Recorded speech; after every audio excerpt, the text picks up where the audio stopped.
Hi, folks. Eric from Hit Subscribe here, doing another Facebook Live again this week. I think it's like 3 weeks in a row. I'm on a roll. And what I'm going to talk about today is it's a blog post that I wrote recently for the Hit Subscribe blog. It's called How to Get Free Unique Content on Your Blog, or something along those lines. And like last week, if I remember at the end of the video, I'll put a link to the blog post in the comments. But I'm going to kind of recap what I talked about there. Now, this is really aimed, Hit Subscribe's clients are companies, developer tools companies generally, and this is sort of aimed at companies, but it could apply to individuals too. So if you're interested in how to have free and unique content on your blog, I can speak to that. Why do I say unique? Well, so let me preface this by saying I'm going to advise you not to do things that I think of as like hucksterish, or kind of cheating, and hopefully this has never occurred to you to do, but if it has, don't do these things. The first way that could occur to you, if you were a little less well-intentioned, would be to just go plagiarize other people's blogs. So you go find a blog post you like, I guess, on the internet, and you just copy and paste it onto your blog and claim credit for it. I would think it goes without saying that you shouldn't do that, but yet it happens all the time on the internet. I can't count the number of times people have done that to me. So don't do that. I'm going to advise that this is a bad idea for a variety of reasons, but it also violates the premise here, which is the unique, that isn't unique content if you're plagiarizing things.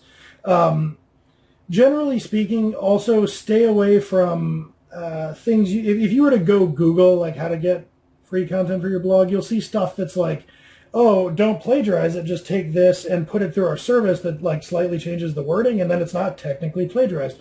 Like, don't do that either, and don't go to some site that claims it has an AI that'll write articles for you. Like, stick with the adage, if it seems too good to be true, it's too good to be true. I know that 2020 is a weird and dark place, and we're all looking for a light at the end of the tunnel, but that light is not going to be robots that write blog posts for you. So if it seems kind of like a crazy scheme, it probably is. We're just going to be talking today about methods that are actually like not sort of nuts or scammy. So let's get into what those are. Now, obviously, number one is probably the simplest one. I mean, there's no probably. It's like the easiest to reason about. I mentioned it in the description of this Facebook Live, which is like you could just write the blog content. So if you're out there and you're, starting a hobby blog, I don't know what else you would do, but maybe you're starting a blog for like a side hustle or a small business you're doing, or, I don't know why you all start blogs, but if you're starting a blog and you're not the most like prolific writer or whatever, it can be difficult to get going, but obviously writing the content yourself is the simplest kind of path. The upside is you have like complete creative control over everything. You're really getting the message that you want out there. But the downside is that that's pretty labor intensive. So let's look at some other things that you could do. One of those is probably, I think, one of the like lowest friction ways to approach this is you can have guests. You can interview guests on a blog. And this seems a little weird, but like think of it as the blog equivalent of like a talk show or a podcast, where you're bringing a guest on and your interaction with that person is the content. Now, the way I would suggest going about this is get a stock list of questions ready and have like a superset, maybe think of like 20 questions. And then the guests that are going to be on your blog, send them maybe all 20 of those questions and say, hey, could you answer 5 or 6 of these in an email? And they'll come back and pick questions that they want to answer, and they'll answer them for you.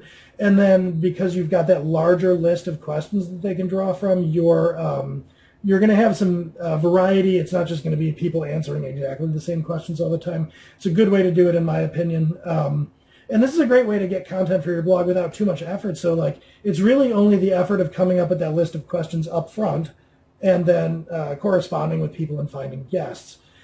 And usually you're going to do guests like that thematically. So for instance, for our property, makemeaprogrammer.com, Hit Subscribe's authors who are techies, we send out, Kristen does this, she sends out lists of questions to the authors, and it's just, things about their background and their journey to becoming a programmer and such, and that's pretty suitable content for that site. So if you're doing that, I can't cover all the bases here, but whatever your blog is about, you could look for people that you think would be of interest to your readers to hear about their opinions and their experience, and then reach out to those people. it's very low labor. It's a great way to have content, and it's also a great way to kind of build connections. Like people who you do this with will probably share the content, link back to it, and people enjoy sharing their experience. People like being interviewed. I'm really busy, but somebody from like the Software Development Times wrote to me today and was like, "Hey, can I interview you about code reviews?" And I just kind of was like, "Yeah, I'll do that." I mean, even people that lack time or whoever, like you'd be surprised how willing they are to kind of weigh in on stuff. So guest interviews on a blog are a great tactic. Along those lines, you can do something that's a little more labor intensive on your end, but maybe you go after like more, I guess, kind of like well-renowned people. You might not need quite as much of a relationship with them, but the idea is to do an expert roundup. And this is where you'll go out and you'll curate content and attribute it. So basically, you go out and you find maybe quotes or things that experts in a field have said, or maybe you reach out to those people and you ask them for a quote, and you say something like, I'm putting together a piece of content on like the best way to get into software development, and you go out to like well-known people in the space and you say, I have these opinions. I think people should go to a boot camp or whatever it may be, and then you just get quotes. The difference here is you're writing more of the content. You're acting more like a journalist, and you're curating these opinions and putting them together. So it's less work for the people you're reaching out to, which will make them often more receptive to it. And for them, it's kind of the best of both worlds. So for those busy people that maybe don't want to do an interview, providing a quick quote or giving you the go-ahead to cite them or something is a lot less labor-intensive. So it's a different split of labor, but the upside of this is it can result in, maybe more prominent people or people that really aren't in your network or as receptive to you might say, sure, go ahead. And because you might get like more famous, if you will, people to do it, you might get more like traffic if they mention it or share it. You might get in front of more new folks. So that's a great tactic to use as well.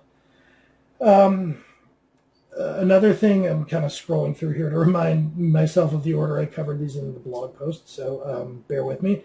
Contributing guest author program. So this is switching gears a little bit, and this isn't, I guess, transactional in the sense that for each post you're going to interview one person or do a roundup of opinions.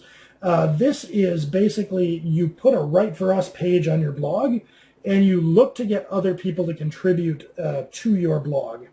Now, this is a tough thing to do if you're just starting a brand new blog, because why would anybody do that? They might as well write to crickets on their own blog. So if you're going to get them to do that, you kind of need a compelling reason. Usually that comes in the form of an audience, but not necessarily. Maybe they just like you, or maybe they like the cut of your jib or your blog's jib or something. So you can do this. You put up a Write For Us page, and you ask for submissions, and maybe people come along and they give you submissions.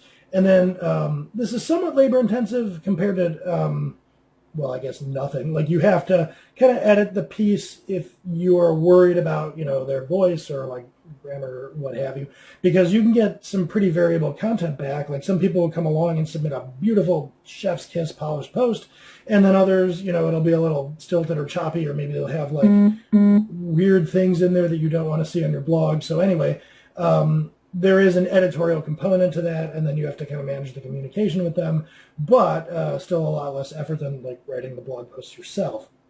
And again, usually this is if you're a little more established, but it's a great way to have content on the blog. You might not need an audience. I should also say, like, if this were a corporate scenario, you can maybe incent people with like freebies of your product or something, or maybe they like your product. So even if the blog doesn't have a lot of followers, they might value that relationship with you. Here's another one that is kind of interesting, and a lot of you may not have heard of this. There is a website called Haro, H-A-R-O. Well, it's Help a Reporter Out, Haro. If you Google that, you can go sign up for this mailing list, and every day, I think it's like 3 times a day, they send out an email. And it's all of these reporters that are saying, hey, I need an expert in XYZ. And you, if you were to sign up for this service as an expert, it's a chance to get like quotes and bylines and be featured in places. So it's a little bit of PR for you and your business if you're so inclined.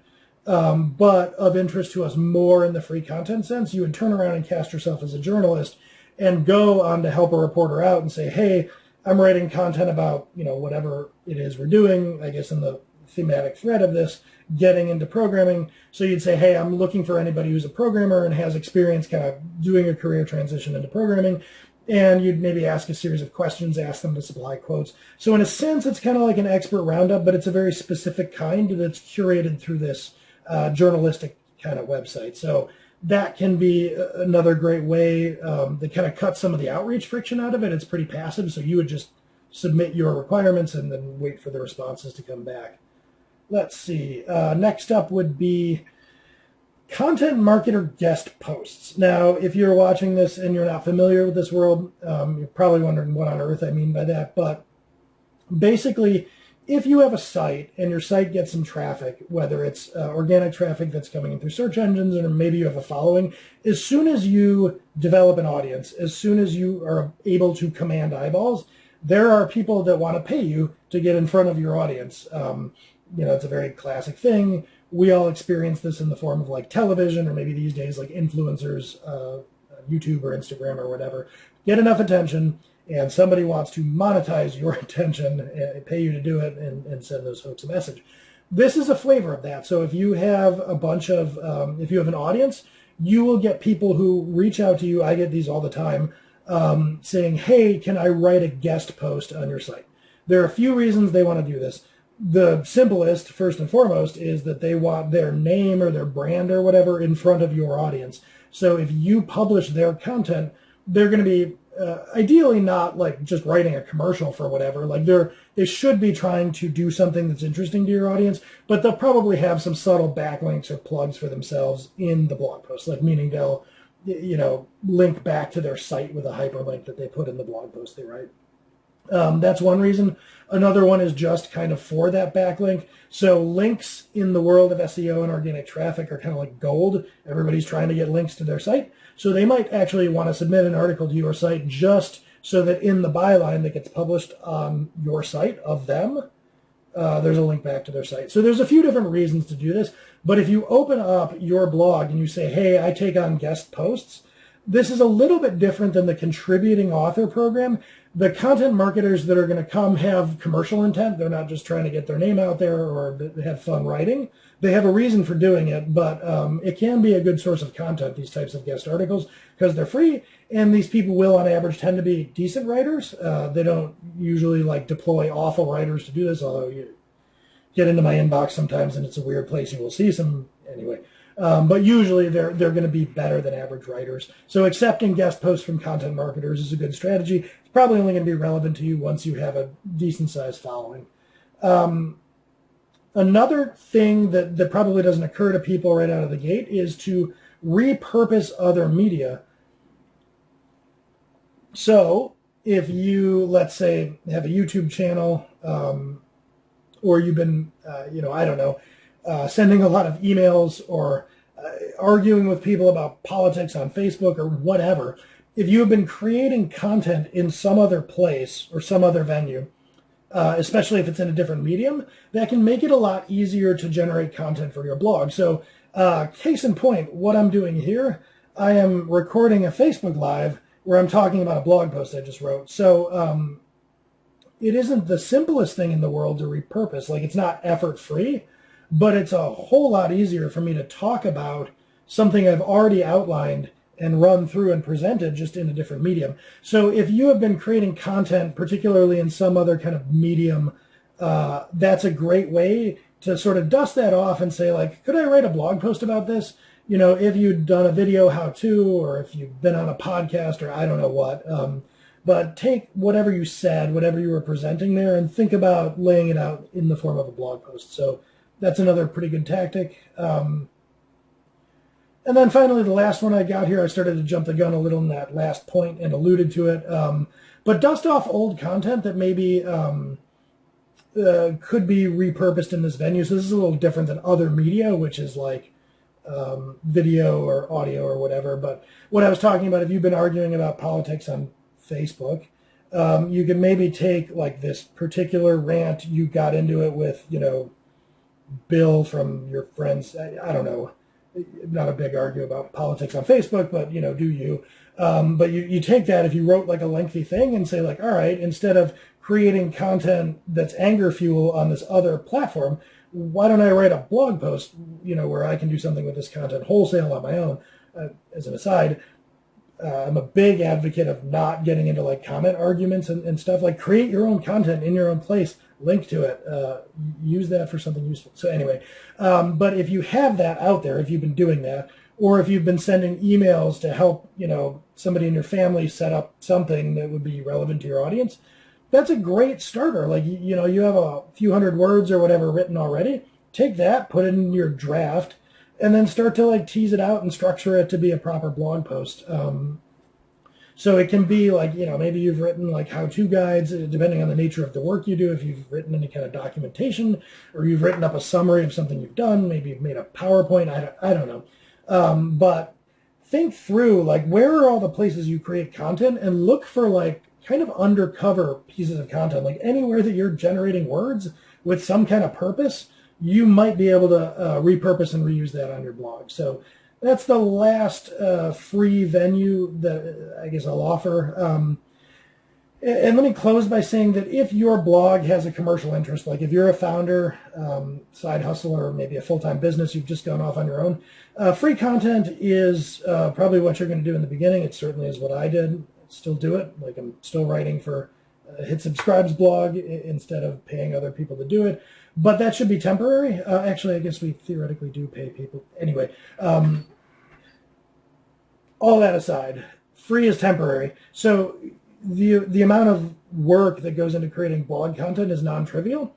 And if you have a commercial interest with it, sooner or later, you should either pay other people to do it, which is something that Hit Subscribe will look at in the future, for instance, or you should think about it as, don't think about your time as just kind of like a valueless commodity, if you will, like, oh, well, I can always do it myself and then I'm not paying. Sooner or later, if there's enough commercial interest, and there will always be commercial interest if you get enough audience, even if it's just a hobby and you don't mean to, get a few 100,000 followers and people will be banging down your door with commercial interest.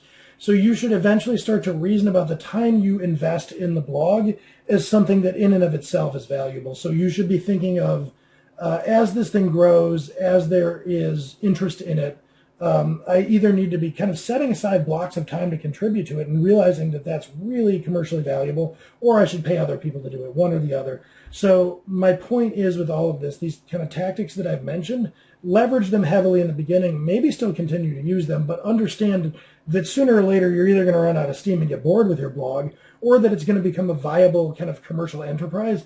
And then you should really reason about it in a more business-like sense that might include paying other people, or just kind of time boxing yourself and thinking about how you're creating that content as efficiently as possible. So yeah, that's it. That's how you can get some free content on your blog. Please don't pay robots to do it, or get them to do it for free. I mean, it's like having Alexa write blog content. Like, Alexa, write a blog post for me. Sorry, I don't know that one. See? Doesn't work. Anyway, thanks for tuning in. I will catch you all next time.